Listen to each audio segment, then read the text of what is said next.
எல்லாருக்கும் வணக்கங்க. இன்றைக்கி மயிலாடு ப்ரெஷ் ஷோவுக்கு வந்த அத்தனை பேருக்கும் ஊடகத்தை சேர்ந்த இணையதளத்தை சேர்ந்த அத்தனை பேருக்கும் எங்கள் டீம் சார்பாக நன்றி. ரொம்ப நெகிழ்ச்சியான ஒரு வரவேற்பு கொடுத்தீங்க. உங்களுடைய இந்த வரவேற்பும் பாராட்டும் எங்களை மாதிரியான இந்த மாதிரி ஒரு நல்ல படத்திற்கு இந்த மாதிரி படம் எடுக்கணுங்கிற தைரியம் உங்கள்கிட்ட தான் கிடைக்கும். ஸோ அப்படியான ஒரு தைரியத்தை இப்போ எனக்கு கொடுத்த அத்தனை பேருக்கும் நன்றி. Thank you very much. எல்லாருக்கும் வணக்கம். நம்ம ப்ரொமோட் பண்ணும்போது நிறைய சொன்னிட்டோம், என் படம் இந்த மாதிரி இருக்குது அந்த மாதிரி இருக்குது எல்லான்னு. ஆனால் இப்போது நீங்கள் எல்லாருமே அந்த சேம் திங்ஸ் நம்ம என்ன கான்ஃபிடென்ஸ் இருந்துச்சு எங்களுக்கு, அதே மாதிரி எல்லா விஷயங்கள் நீங்கள் அதை பற்றி பேசிகிட்டு இருக்கீங்க.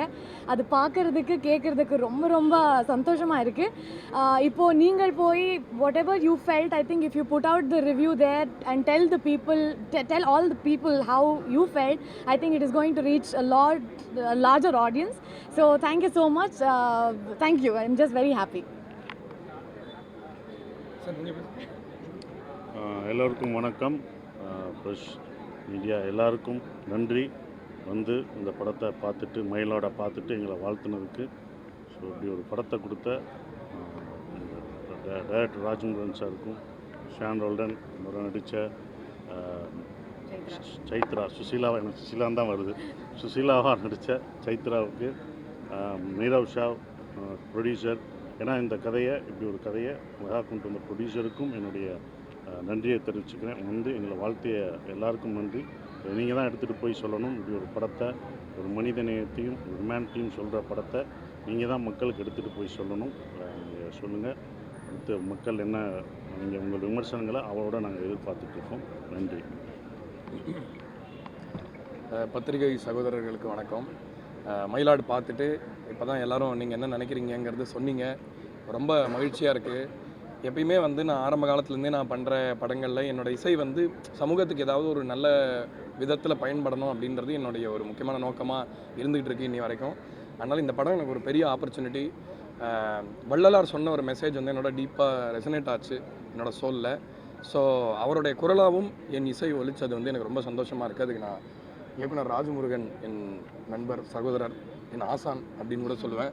ஸோ அவருக்கு நான் நன்றி சொல்லிக்கிறேன். ஒன்ஸ் மோர் சசி சார் எங்கள் கூட ஒரு பலமாக இருந்து சமூகத்தில் நல்ல கருத்துக்களை, ஒரு வருங்காலத்துக்கான நல்ல சிந்தனைகளை விதைக்கிற இந்த மாதிரி நல்ல படங்களுக்கு உங்களுடைய முழு ஆதரவும் சப்போர்ட்டும் எங்களுக்கு தேவை.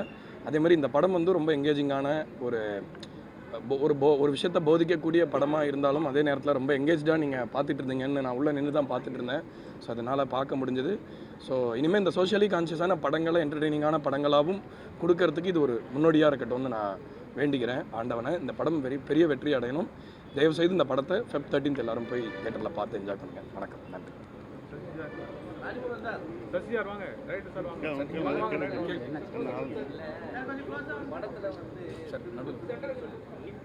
அப்படின்ற மாதிரி மெசேஜ் சொல்லிட்டு வரீங்க. ஆனால் இப்போதைக்கு ஆட்சியில் இருக்கு அப்படின்ற மெசேஜ் வரும்போது அமைச்சராக இருக்கக்கூடிய சொன்னார், கிடையாது உணர்வுபடி அப்படின்னு சொன்னார். எப்படி பார்க்குறீங்க? நடைமுறையில் திருக்கும் சொல்லாதீங்க, அது உணர்வுபடின்னு சொல்லியிருக்காங்க. ஆனால் இது காலகாலமாக நடந்துட்டு இருக்கு. இப்போ சமீபத்தில் நடந்தது, அதை மறைச்சிட்டாங்க. படம் மூலியமாக இப்போ திரும்ப வருது. இப்போ இதை நீங்கள் உணர்வுபடின்னு சொல்ல போறீங்களா, திருக்கு அப்படின்னு சொல்ல போறீங்களான்னு கேட்க வரேன். இல்லை, படத்தில் என்ன சொல்லியிருக்கோம்? மதுரை மீனாட்சி ஹாஸ்பிட்டல் அந்த கிட்னி திருப்பி கொஞ்சம் ஃபேமஸாக அடிபட்டது உங்களுக்கே தெரியும். நீங்கள் மதுரை, அதனால இந்த படத்தை ஓகே இருக்கீங்களா? படம் என்ன சொல்லுது? கடைசி அன்பா போதிக்குது. அல்ல, எதுக்கு சொல்கிறோம்னா எல்லாம் அண்ணே ஒரு கருத்தை அப்படின்றீங்க. பெரிய டைரக்டர் கிட்னி கொடுக்கலாம், ஏன்னா ஸ்பெஷல் மெடிசன்ஸ்னால இல்லை, அது கொடுக்கணும்னு சொல்லப்படல.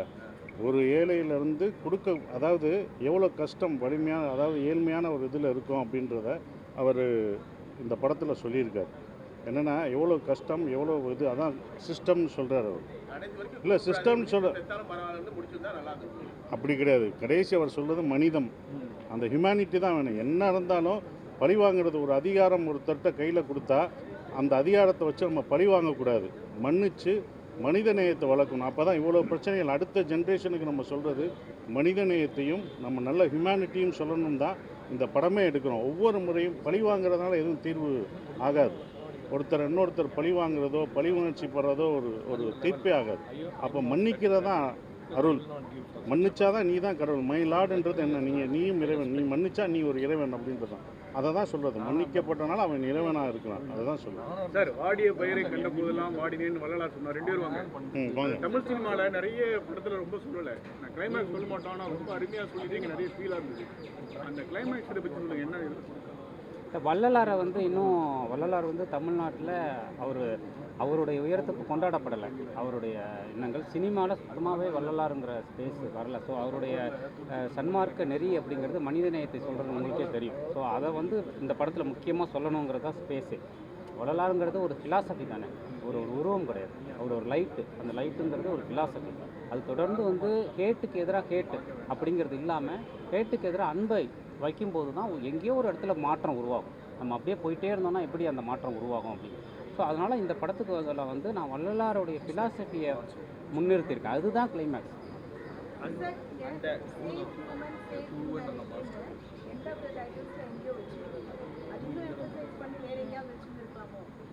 இல்லை பரவாயில்ல, நீங்கள் அந்த எண்டு வரைக்கும் நின்று பார்த்துருக்கீங்களே, அதனால் உங்களுக்கு நன்றி. அந்த ரேஷன் கார்டில் ஒரு டைலாக் வரும், மாதம் ரேஷன் பொருள் வாங்கலாம்னு சொல்லலாம் ஒரு கவர்மெண்ட் அதிகாரி, மானியம் வாங்கலான்னு ஒரு வேர்டு வரும். திமுகவுக்கு சாதகமாக உள்ள டைலாக் போஷனா இல்லை சமகாலத்தில் மானியம் வாங்கலாம்னு சொல்லுவாங்களே. இல்லை கதை வந்து சமகாலத்தில் நடக்குதுங்கிறதுக்காக அதையெல்லாம் சொல்கிறோம். எங்க ஊர்ல ரேஷன் கார்டில் மண்ணெண்ணெய் வாங்கலாம், பருப்பு வாங்கலான்னு தான் வருவாங்க ஒவ்வொரு அதிகாரி. மாதம் 1000 ரூபாய் வாங்கலாம்னு சொன்னார். இல்லை அதனால இல்லை அவர் இனிமேல் மாதம் அவனுக்கு உரிமை தொகை வந்துருமான்னு சொல்கிறாரு. சமகாலத்தில் நடக்குதுங்கிறதுனால அது சொல்கிறாருங்கிறத ஒன்று. இந்த காலத்தில் நடக்கிறதுனால அதை சொல்கிறேன். பீரியட்லாம் சொல்லியிருக்க மாட்டோம். ஓகே, போஸ்டர்ஸ்லாம் வந்து காணவில்லை, இவங்க வந்து சுஷீலாவோட கிட்னியை காணவில்லை அப்படின்னு போட்டுச்சு. அது கீழே மற்றும் ஜனநாயகம் அப்படின்னு போட்டுச்சு. இப்போ ஜனநாயகம் படமே ஒரு நாளாக காணும். ஸோ அதை பற்றி ஏதாவது மென்ஷன் பண்ணிட்டு அதான் வந்துருன்ட்டாங்க. இல்லை அதான் வருன்ட்டாங்களா அப்புறம் சார். வள்ளலார் பக்தரை மூடநம்பிக்கை உள்ளவரை காமிக்கிறீங்களே. எது மூட நம்பிக்கை? எது நம்புறாருல ஐயா வந்து இறங்கினாரு, ஆட்டா வந்து இறங்கினாருன்னு சொல்றாரு. எப்படி வள்ளலார் பக்தருக்கு வள்ளலாருடைய கொள்கைகளை தானே இப்போ கிடப்பிருப்பாரு.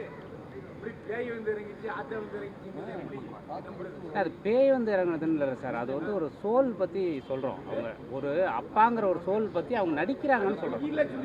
ஆமாம் ஆமாம் ஆமாம், அதுதான் சொல்கிறேன். மூட நம்பிக்கை எதுனா இல்லை அவங்க பொய் சொல்கிறாங்கன்னு சொல்கிறோம். அது ஒரு ட்ராமா பண்ணுறாங்க.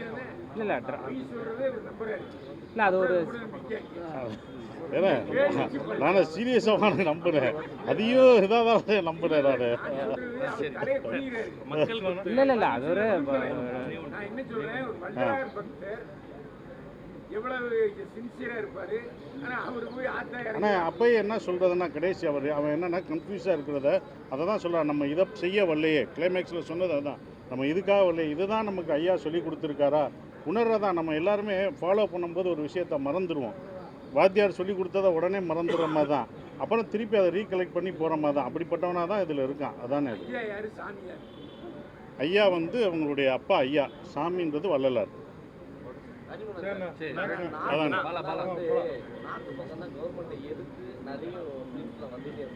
புரியல. நார்த் சைடு தான் கவர்மெண்ட் மத்திய மாநிலையே எதிர்த்து நிறைய மூவிகள் வந்திருக்கு.